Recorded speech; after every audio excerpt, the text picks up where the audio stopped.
Ladies, always remember this. If you want a man to change, you have to make him feel pain. Let him suffer. And people get so triggered when I say this, but I need you to understand. Number one, make him suffer. All you need to do is get his attention. Once you have his lust and desire, he has to put energy into you. Wait, if he hurt you, you've got to let him suffer. You've got to let him know the consequences of his actions.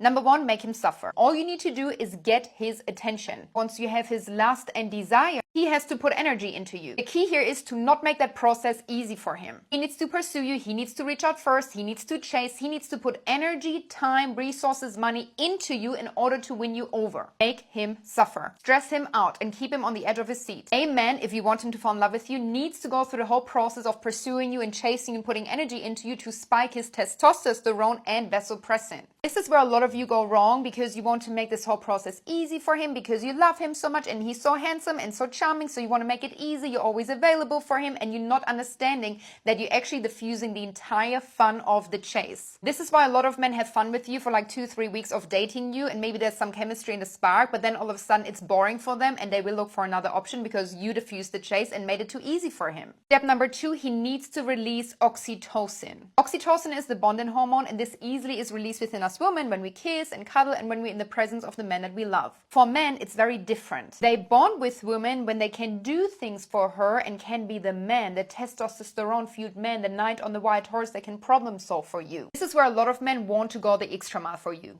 They either gift you flowers or expensive jewelries, or they rock up at your doorstep. Some of you actually have trouble accepting these gifts or him courting to your needs. Therefore, he feels rejected and he's not going to pursue you further. Some women in this stage also hop into bed with him, which also doesn't allow him to bond with you further. Now you gave yourself away to him so easily and freely that he doesn't need to pursue you further. The chase has stopped. Step number 3, and this is crucial. This makes all the difference, and a lot of you fuck it up. I'm sorry, but it's the truth. This man will pull away. Why is he doing this? Because all of a sudden his little masculine rational mind is going to go, oh my God, this is maybe all happening too fast. I'm so overwhelmed. Da da da. Is this really what I want? I've seen this over and over and over again. This is natural for men to do. Okay, he's going to pull away a little bit because subconsciously he already knows you are the girl for him and he actually loves what you have. However, it's maybe happening a little bit fast for him, so he's going to pull away a little bit.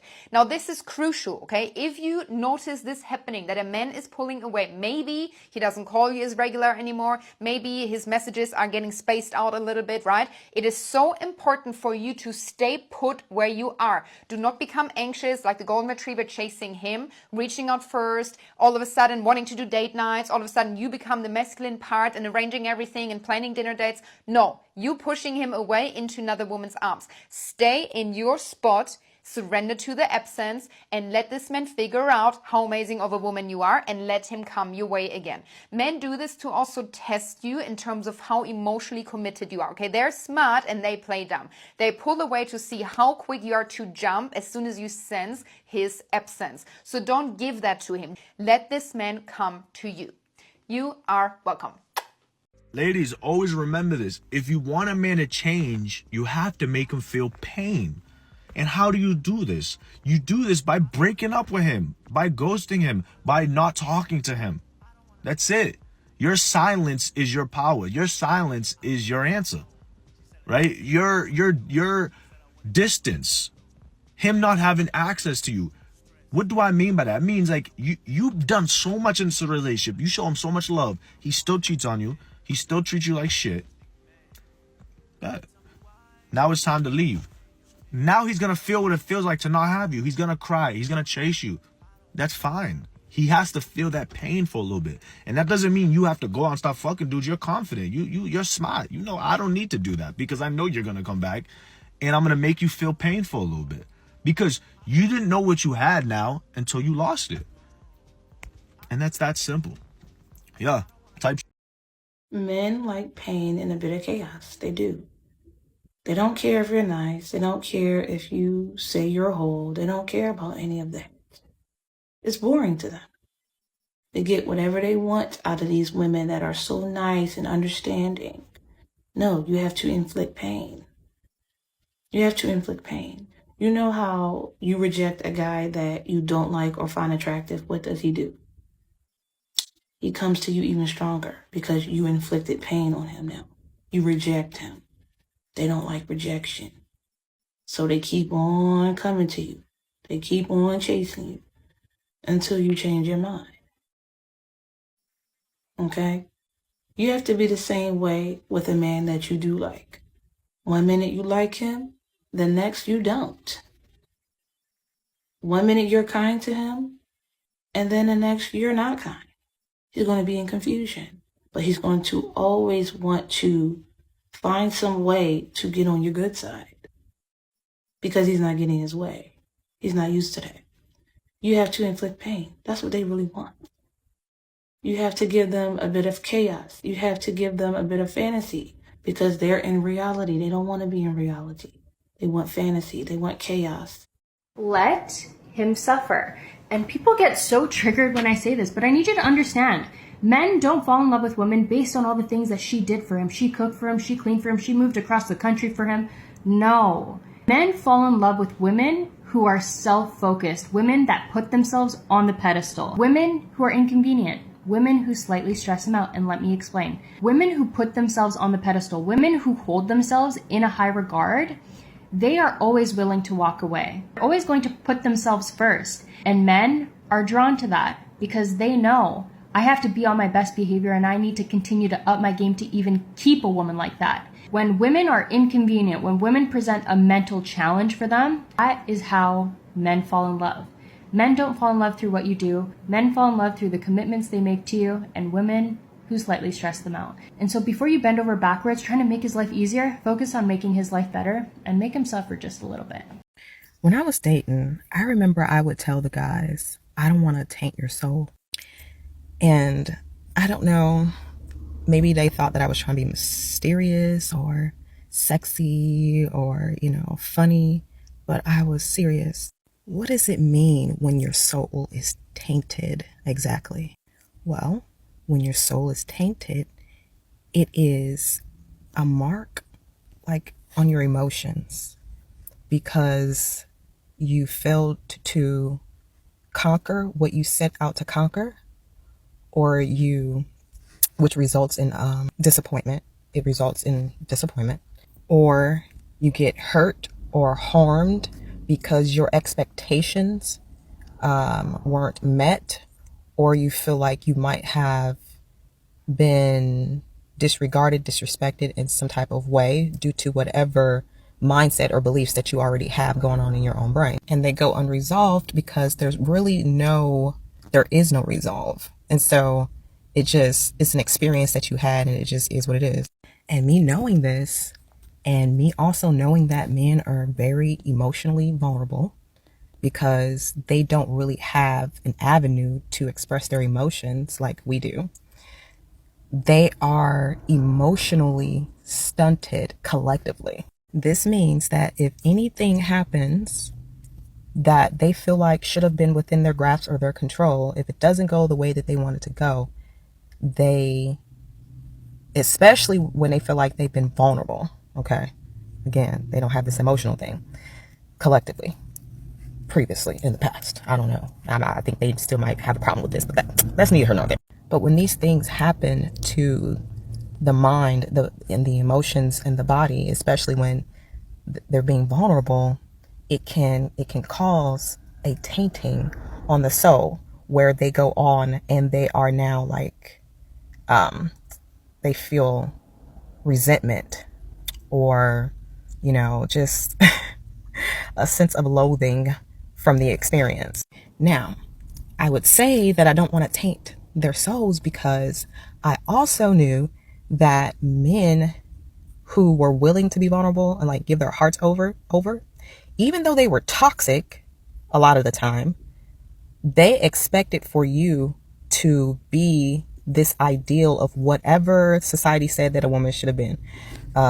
That she should be exclusively dating this person, or exclusively being with this one person, or that she should do whatever he says or whatever he wants, blah, blah, blah, blah, blah. Whatever story they had in their mind, I knew that I was not that. But I also knew that I was alluring because of it. So even though I would tell them the truth, it was like they still wanted to be punished. I'm telling you, we're not compatible, dear. I don't want to taint your soul. I don't want you to feel like you have been emotionally trapped and made to do things against your will because you are emotionally tied to me and you now have an investment. You know, my actions now affect the way that you feel, because the person I'm compatible with would know to be respectful, and they would know that whatever they did, they could expect to receive that back, because we're going to be together forever. Okay? That's the commitment. That's the point. The point is to be with someone forever, no matter what. That is why the whole marriage thing is so exciting to people.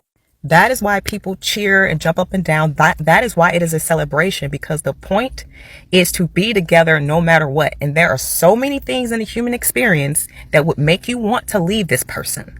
So that is the point. And I'm sizing you up, and we not compatible because I can tell that you are a particular type of person. And I can tell that you do particular types of things.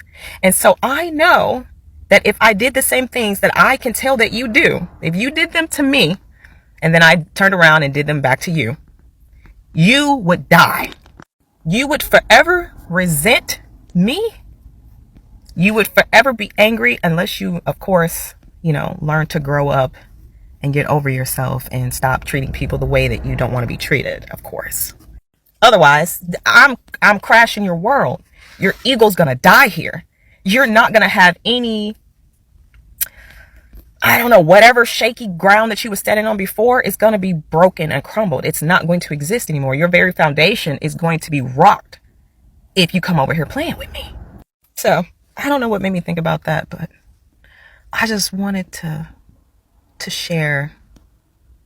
I just wanted to share that. This is what you're going to do. You're not going to call him. You're not going to text him. What you're just going to do as a responsible adult is that you're going to leave a comment. When it comes, let's say for instance, he did this. You're going to say, yesterday when you went out drinking with the boys, I hated the way you spoke to me. You made me feel so embarrassed. That is it. Open, closed. You're not going to say anything. You're not going to comment again. You're not going to nag. You're not going to bring it up 10,000 times. You're not going to do anything. And then you're going to leave the place. You're going to pick up your shit and you're going to leave the place. Go to your mother's house, go and watch a movie, leave the place. Limit your face-to-face attention, face-to-face time with this man. I don't get how you people, a guy will offend you and then you're the one that will go back and be talking to the guy and ask him how you are because you think you're in love with this person. Make it make sense. He's the one that messed up. He's the one that made you upset. Why are you the one going back? Why are you the one apologizing for the mess up that somebody messed up for you? That's not how to handle it. This is what you're going to do. You're not going to keep malice. You're not going to keep the silent treatment because you're not 15 years old. This is what you're going to do. As I said, you're going to sit him down and you're going to tell him, this is what you did. This is what it made me feel. I did not like it. Then the ball is in his court. You're going to give him space. You're going to go to your auntie's house. You're going to go to your sister's house, your best friend's house. You're going to go out. We don't know, but just go out. Leave where he is. And then you're going to wait for him to text you back, talk to you back, tell you this, tell you that. Do not in any circumstance be the one to call him first. No. You're going to allow him to understand the consequences of his actions and allow him to learn and allow him to be the man to pursue you. That is the way you handle when a man makes you feel hurt. Okay? We are at the end of the video. Thanks for watching till the end, if you have watched till the end. So do you agree the men love pain, or you do not agree? Please let me know your opinion down in the comment section and let us share those personal stories. Thank you for watching. Bye.